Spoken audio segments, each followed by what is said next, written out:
When OnlyFans model Sofia Martinez failed to post her scheduled content, her loyal subscribers knew something was terribly wrong.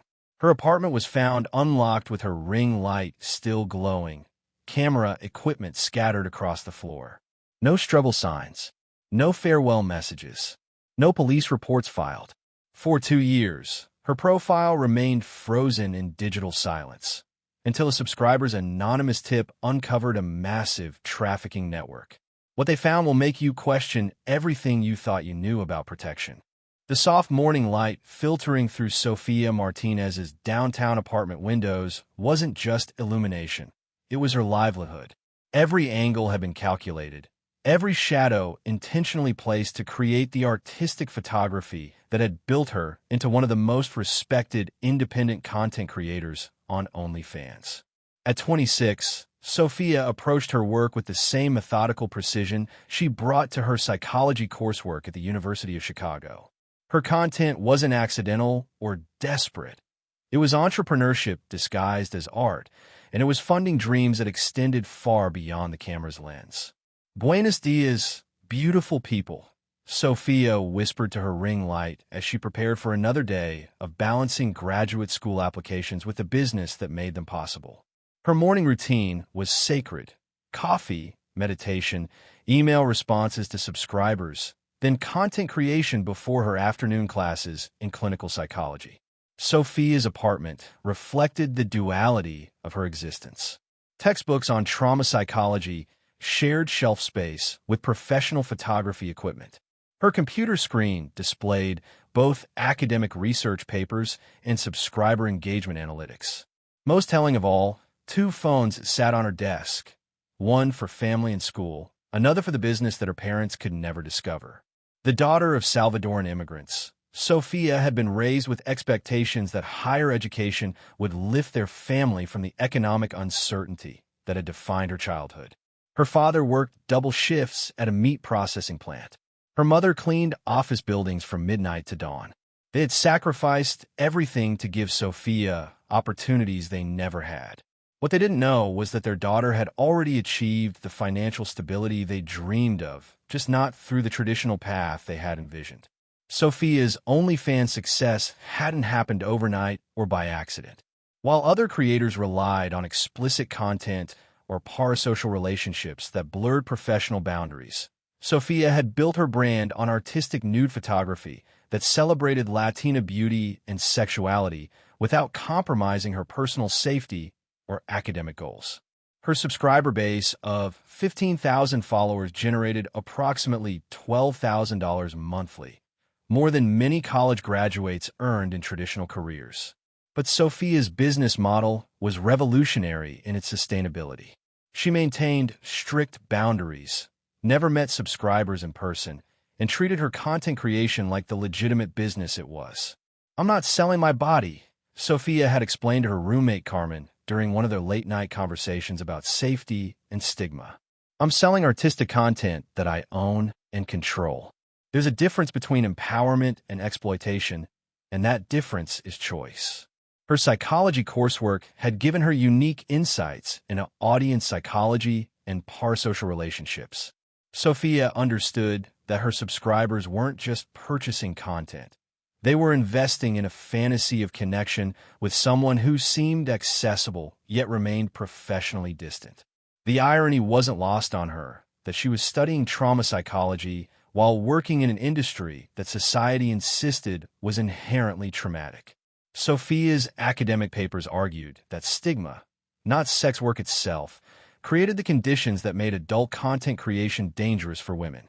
Her professors had no idea that their most insightful student on the psychology of stigmatization was conducting real-time research on the subject through her own experiences navigating judgment from a world that simultaneously consumed and condemned her work. Sofia's long-term plan was precise: complete her psychology degree, save enough money for graduate school without student debt, then transition into clinical practice specializing in trauma therapy. Her OnlyFans income was meant to be temporary, a means to an end that would allow her to help other women heal from the kinds of experiences that society assumed she must be enduring. But success in the adult content industry came with dangers that no amount of planning could completely eliminate. As Sophia's subscriber count grew, so did the attention from individuals who saw her professional boundaries not as business practices to be respected, but as challenges to be overcome. The anonymous messages requesting personal meetings were becoming more frequent and more financially tempting.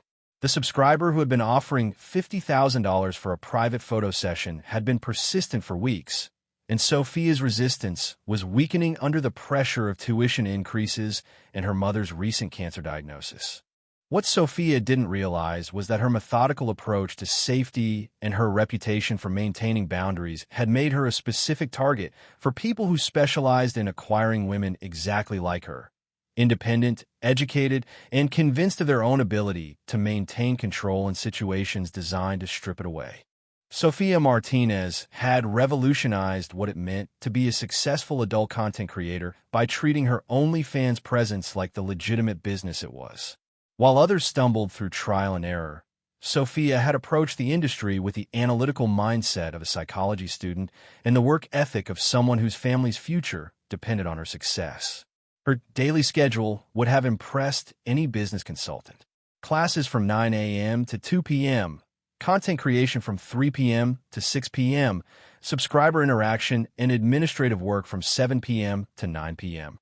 Every moment was accounted for, every dollar tracked, every piece of content planned with the strategic precision of a marketing campaign. The transformation of her apartment into a professional studio had been gradual and intentional. What started as a simple ring light and phone camera had evolved into a sophisticated setup that would rival any photography business. Professional-grade cameras, adjustable lighting systems, backdrop stands, and editing equipment that allowed Sophia to maintain complete creative control over her image. But the real innovation was in Sophia's approach to subscriber relationships.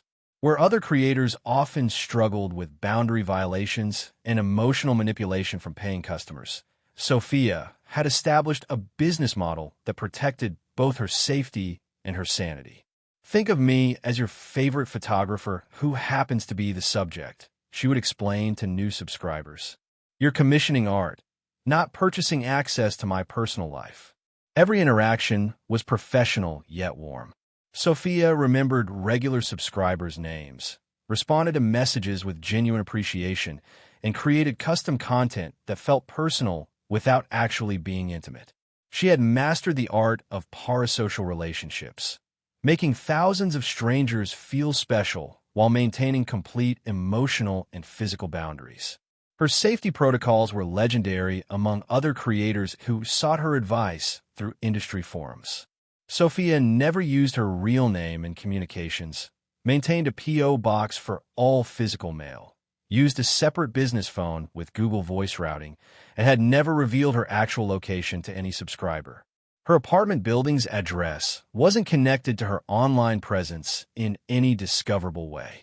The financial success had exceeded even Sophia's ambitious projections. What had started as a desperate attempt to avoid student loans had become a thriving enterprise generating more income than most professionals her age. $12,000 monthly provided not just her own financial security, but had become a lifeline for her family's ongoing struggles. Her parents believed she worked as a social media marketing consultant for local businesses, a cover story that explained her flexible schedule and growing income without raising questions about the actual source. The truth would have devastated them, not because they were conservative, but because they had sacrificed everything to give their daughter opportunities they believed required traditional career paths. Sophia sent money home monthly, covering her mother's cancer treatments, her brother's college tuition, and the ongoing expenses that working-class immigrant families faced without the safety nets that more established Americans took for granted. Her success was quietly keeping three people's dreams alive. The academic integration of her work had become Sophia's most closely guarded secret. Her psychology coursework provided insights into audience behavior, emotional manipulation, and the psychological mechanisms that drove consumer spending in parasocial relationships. She was essentially conducting graduate-level research while financing her education through the subject she was studying. Her professors had no idea that their most articulate student on the psychology of stigmatization was speaking from personal experience. Sophia's papers on how societal shame created dangerous conditions for marginalized workers were informed by her daily navigation of an industry that society simultaneously consumed and condemned. Sex work stigma doesn't protect women, Sophia had written in her senior thesis. It isolates them from traditional support systems and forces them to operate in shadows where predators thrive. Legalization and destigmatization are safety issues, not moral ones. The irony of her situation wasn't lost on Sophia. She was probably safer than most traditional sex workers because her income allowed her to maintain strict boundaries and professional protocols. But that safety was an illusion built on her ability to control every variable in her work environment. What Sophia couldn't control were the subscribers whose financial offerings were becoming increasingly difficult to refuse. The anonymous client who had been pursuing a private photo session wasn't just offering money. He was offering enough money to cover her mother's experimental cancer treatment that insurance wouldn't approve. The same analytical mind that had built Sophia's successful business was now calculating whether one exception to her safety rules was worth the financial relief it would provide. It was a calculation that thousands of women in similar situations made every day, and one that predators understood how to exploit with mathematical precision. Sophia's empire was built on control, but control was exactly what she was about to lose to someone who had been studying her weaknesses far longer than she had been aware of his existence. January 2022 brought changes to Sophia's subscriber base that she initially dismissed as the natural evolution of her growing platform. But the pattern emerging in her direct messages revealed something far more calculated than random audience growth. It was the systematic erosion of boundaries that had kept her safe for over 2 years. The request had started subtly. Longtime subscribers who had always respected her professional limits began asking increasingly personal questions. New high-paying customers joined specifically to push against policies that Sophia had never negotiated before. Most concerning of all, multiple accounts began coordinating their approaches, as if following a playbook designed to wear down her resistance. "You're different from other creators," became the common refrain in messages that arrived with generous tips attached. "Your intelligence and professionalism make you special. Surely someone like you would be interested in a more substantial business arrangement." Sophia's financial situation was making these propositions harder to dismiss. Her mother's cancer had returned more aggressively than before, requiring experimental treatments that cost $15,000 per month. Her brother Marco's engineering program tuition had increased unexpectedly, threatening to derail his education. The pressure of supporting 3 people's futures while maintaining her own academic progress was creating desperation that Sophia tried to hide from everyone, including herself. The anonymous subscriber, who called himself Art Collector 47, had been the most persistent and professional in his approach. Unlike the typical subscribers who made crude demands or emotional appeals, Art Collector 47 understood business language and presented his requests like legitimate commercial opportunities. "I represent private collectors who commission exclusive artistic photography," his initial message had explained. "Your work demonstrates the sophistication our clients seek. We're prepared to offer $50,000 for a single private session, more than most creators earn in an entire year." The offer was structured to sound reasonable, even prestigious. Private art collectors commissioning exclusive photography from talented creators. A one-time session that would solve Sophia's financial pressures while maintaining the artistic integrity that had defined her brand. Sophia's psychology training should have recognized the manipulation tactics being employed, but desperation has a way of clouding analytical thinking. When her mother's oncologist mentioned a clinical trial that could extend her life but required $30,000 in uncovered expenses, Sophia found herself reconsidering propositions she had previously dismissed without hesitation. "I don't meet subscribers in person," Sophia had responded to Art Collector 47. "It's a safety policy I've maintained since starting this business. Of course, came his understanding reply. Professional boundaries are admirable and rare in this industry. However, our commission requires in-person photography to ensure authenticity and exclusivity. We're not requesting personal interaction, simply professional modeling in a controlled environment. The language was carefully chosen to address Sophia's specific concerns while making the proposition seem like a logical extension of her existing work. Professional modeling. Controlled environment. No personal interaction required. Carmen, Sophia's roommate and closest friend, had watched her internal struggle with growing alarm. Jazz, you've never wavered on this before, Carmen said during one of their late-night conversations. Meeting subscribers in person breaks every safety rule you've established. Why are you even considering this? Because $50,000 would solve everything, Sophia replied, her voice carrying exhaustion that had been building for months. Mom's treatment, Marco's tuition, my own graduate school applications.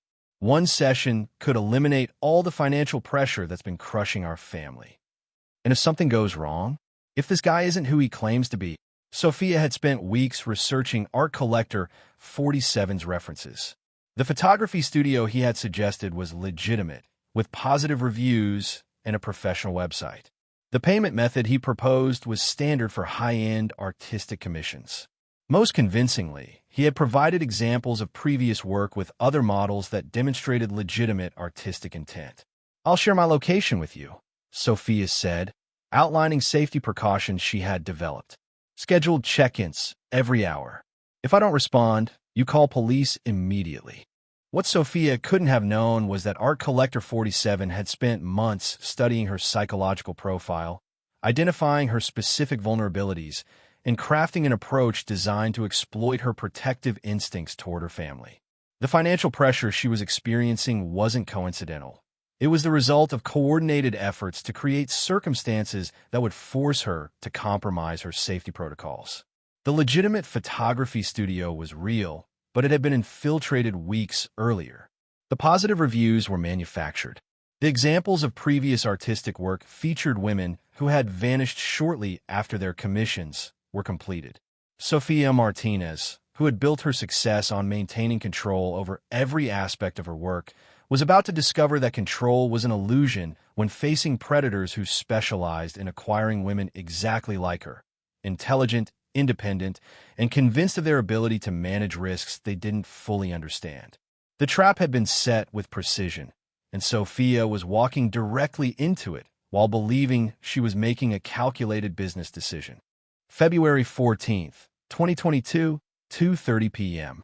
Sofia Martinez stood outside the Meridian Photography Studio on West Chicago Avenue, her hands trembling slightly as she reviewed the safety checklist she had created for this moment.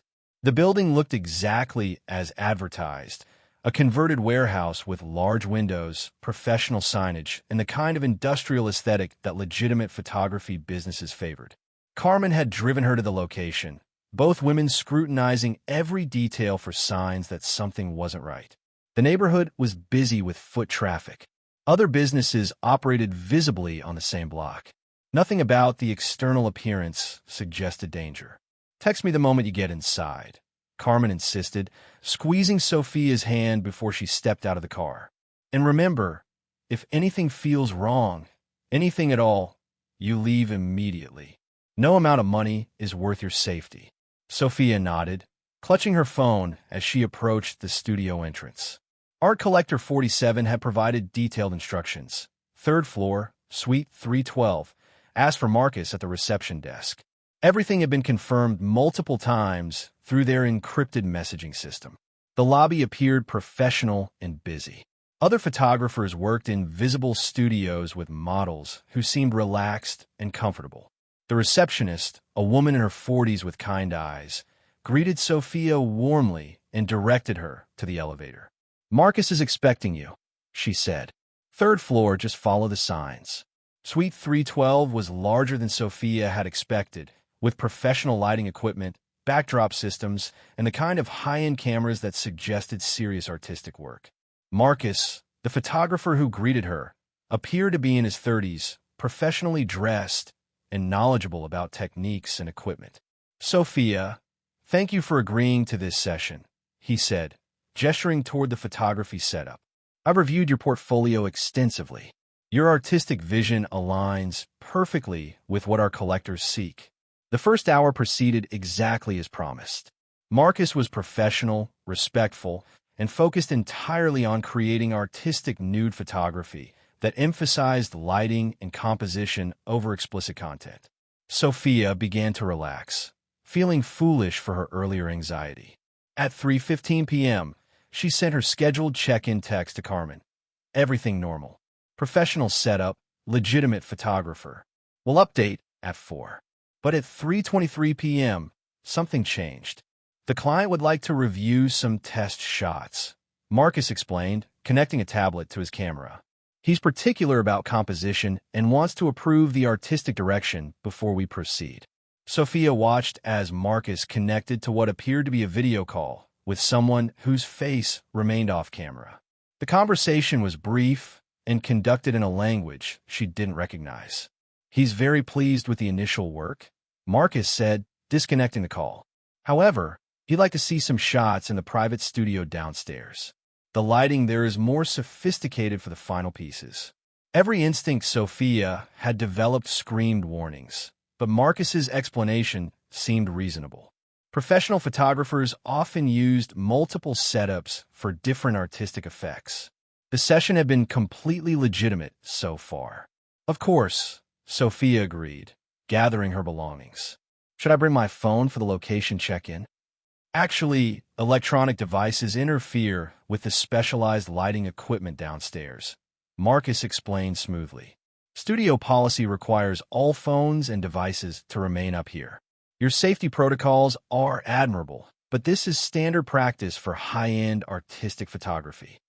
Sophia hesitated, her phone feeling like a lifeline she wasn't ready to release. But Marcus's explanation aligned with professional photography practices she had researched. Many studios did restrict electronic devices to prevent interference with sensitive equipment. She placed her phone on a shelf near the door, making note of its exact location.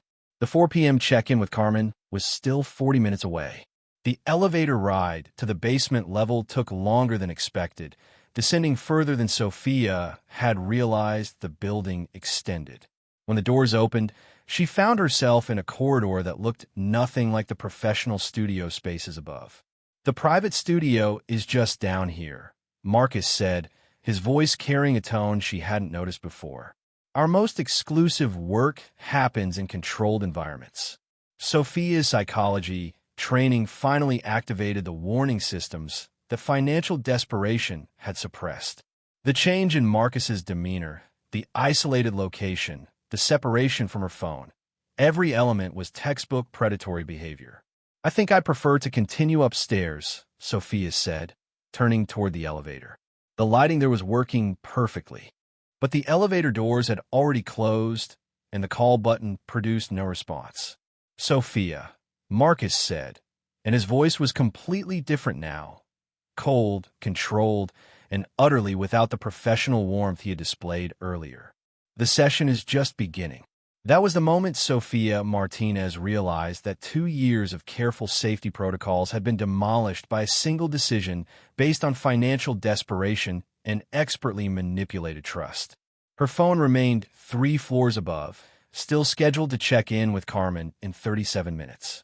But Sophia would never send that text, and Carmen would never receive the call that was supposed to confirm her best friend's safety. The professional photography session had been an elaborate trap, and Sophia had walked into it while believing she was making a calculated business decision. February 15th, 2022, 8:17 a.m.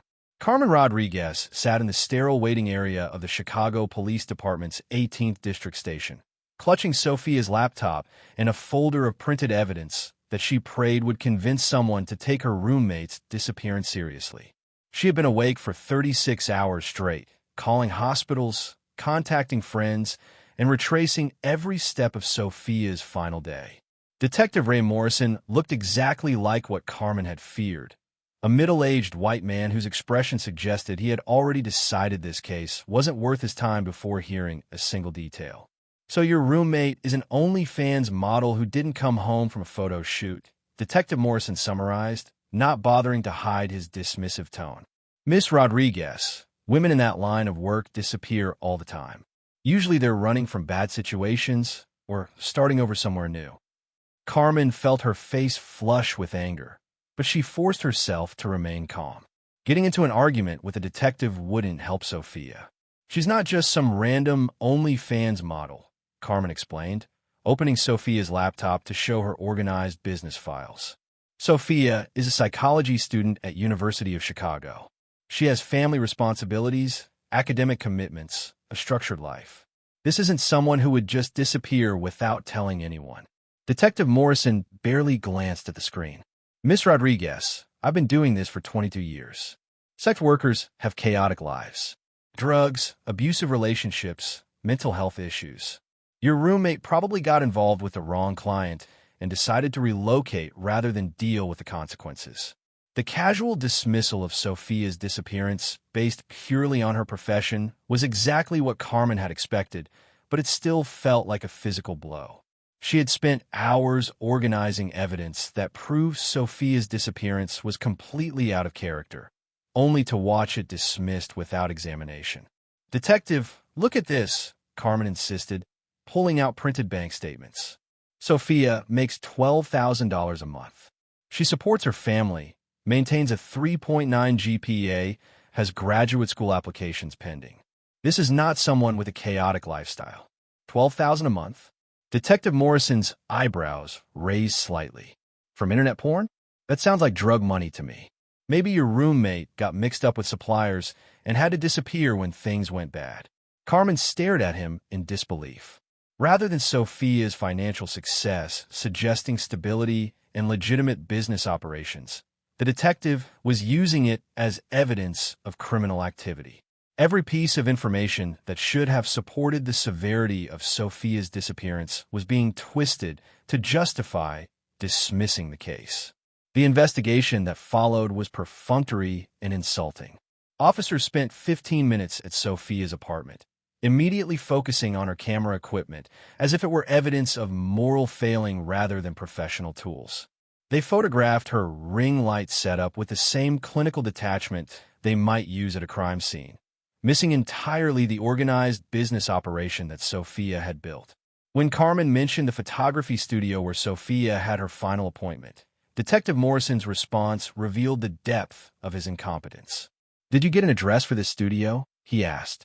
"Yes, it's right here," Carmen said, handing him the information that Sophia had left behind. "Meridian Photography Studio on West Chicago Avenue."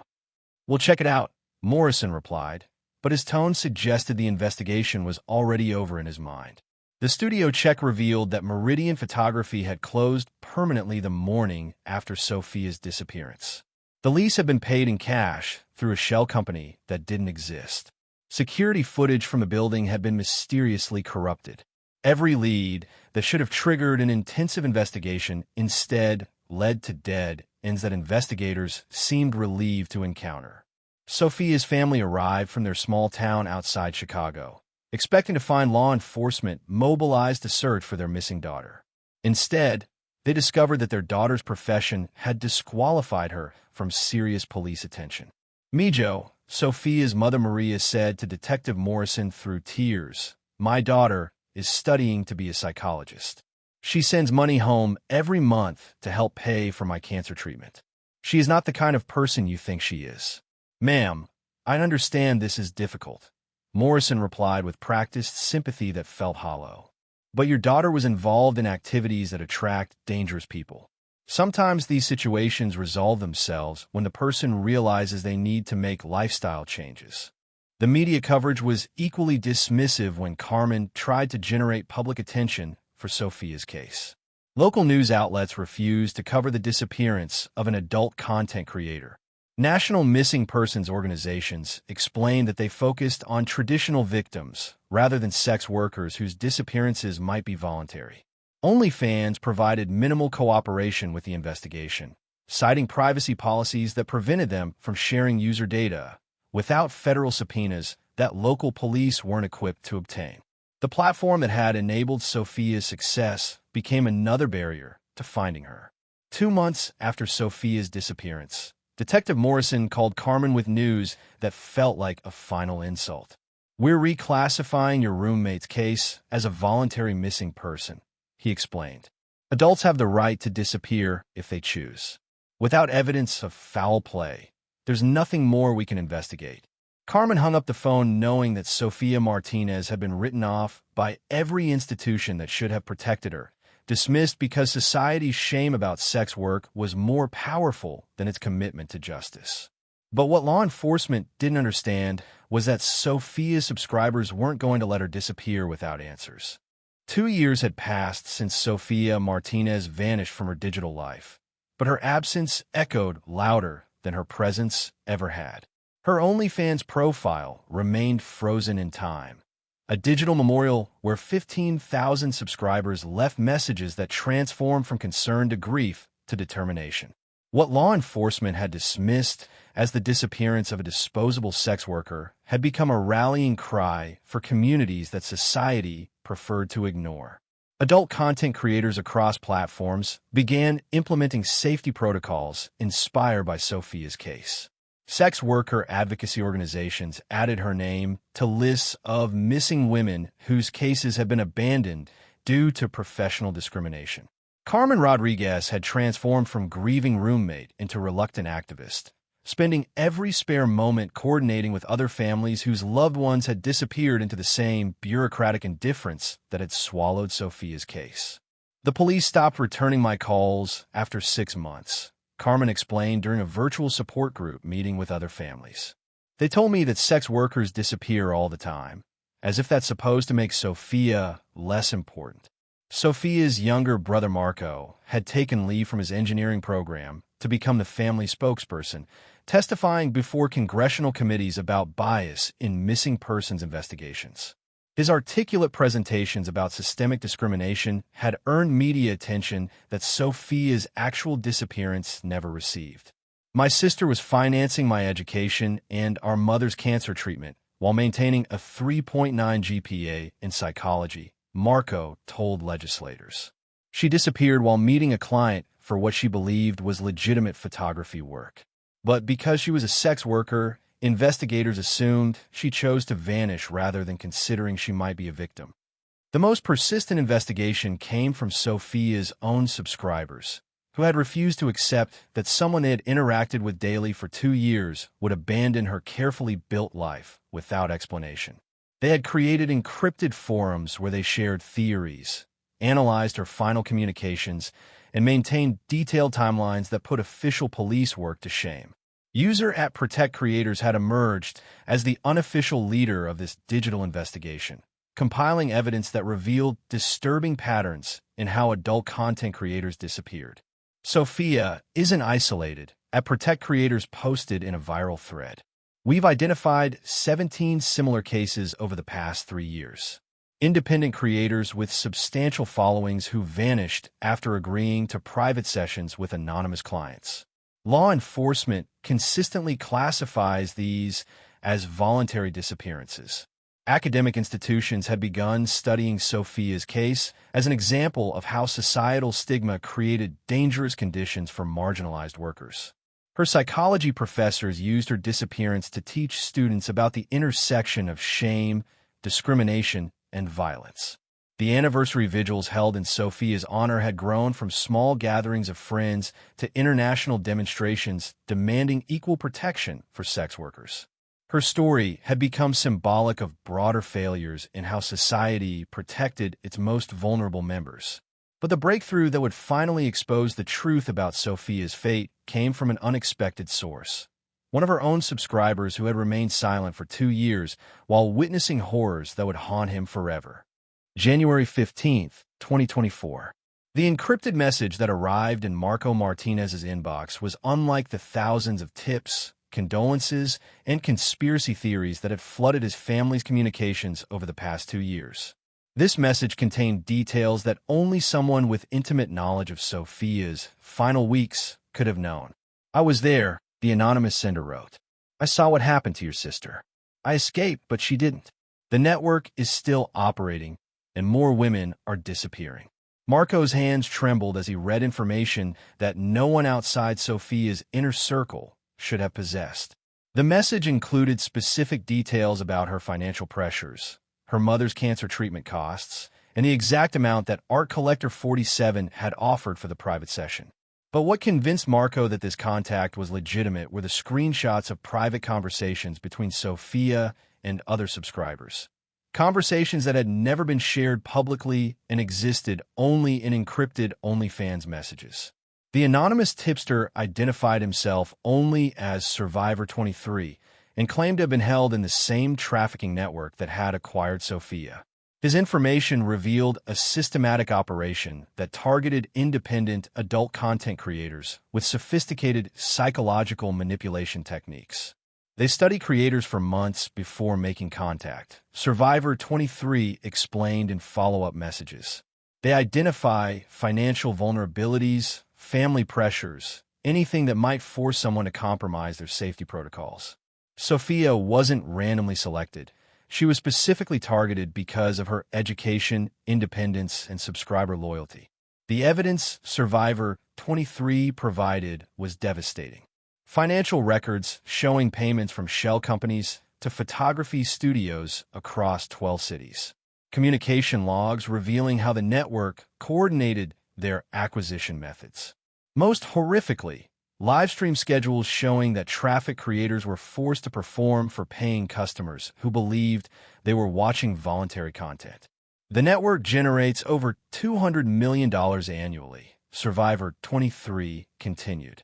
They specialize in acquiring educated women who can maintain the illusion of independent content creation while being held in controlled facilities. Subscribers pay premium rates for what they believe is exclusive access to popular creators. Location intelligence provided by Survivor 23 led federal investigators to facilities in Mexico, Colombia, and Eastern Europe where dozens of missing creators were being held. The international scope of the operation explained why local police investigations had failed. The network moved victims across borders within hours of acquisition. Most disturbing was evidence of law enforcement corruption. Several officers who had dismissed Sophia's case were receiving payments from the trafficking network. Detective Morrison, who had insisted that Sophia had disappeared voluntarily, was on the network's payroll. The sophisticated surveillance and communication interception methods revealed why the network had been so successful. They monitored creators' financial situations, family crises, and personal vulnerabilities through infiltrated platforms and corrupted officials. Survivor 23's final message contained coordinates and facility layouts that would enable rescue operations. But he warned that timing was critical. The network was planning to relocate their operations after discovering that law enforcement interest was increasing. One adult content creator who trusted professional boundaries and platform safety protocols proved that even educated entrepreneurs couldn't escape trafficking networks that required law enforcement agencies to ignore systematic targeting of sex workers for profit. Survivor 23's anonymous testimony finally revealed the communication evidence that police departments refused to investigate. The encrypted records that exposed years of coordinated predation became a testament to one escaped victim's courage in exposing corruption within our protection systems. How many other creators have vanished into trafficking networks? Their disappearances dismissed as voluntary departures. What happens when societal stigma enables predators to operate without consequences? Can online sex work survive when protecting victims becomes secondary to maintaining moral judgments? Drop a comment below. Do you believe similar networks still target independent content creators today? Hit subscribe for more investigations proving stigma kills while silence protects predators. March 8, 2024. Sunrise brought coordinated raids across 4 countries as Operation Digital Chains dismantled what Interpol would later classify as the most sophisticated trafficking network in modern history.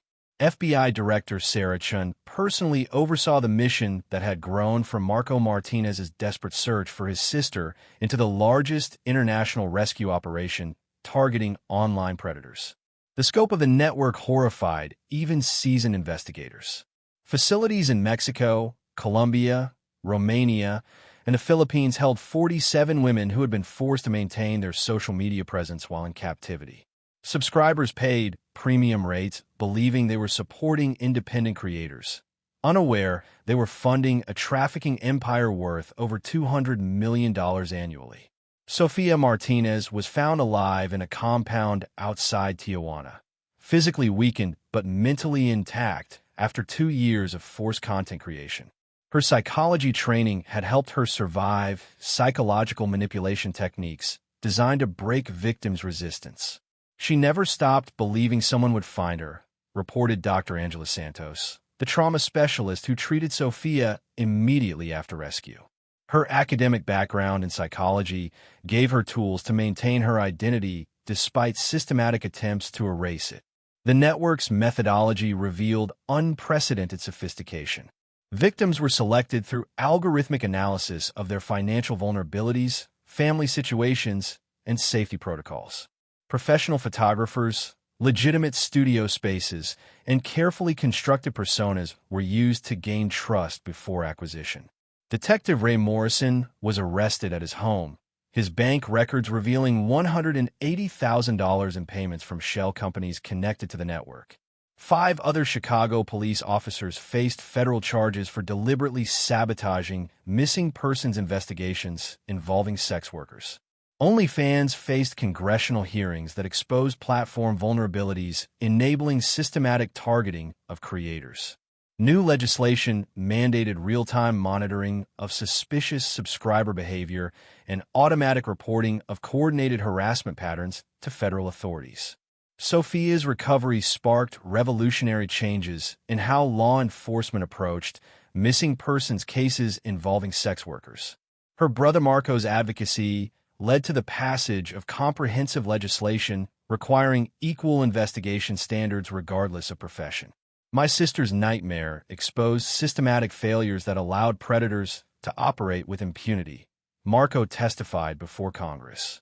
But her survival proves that stigma, not sex work itself, creates the conditions that make women vulnerable.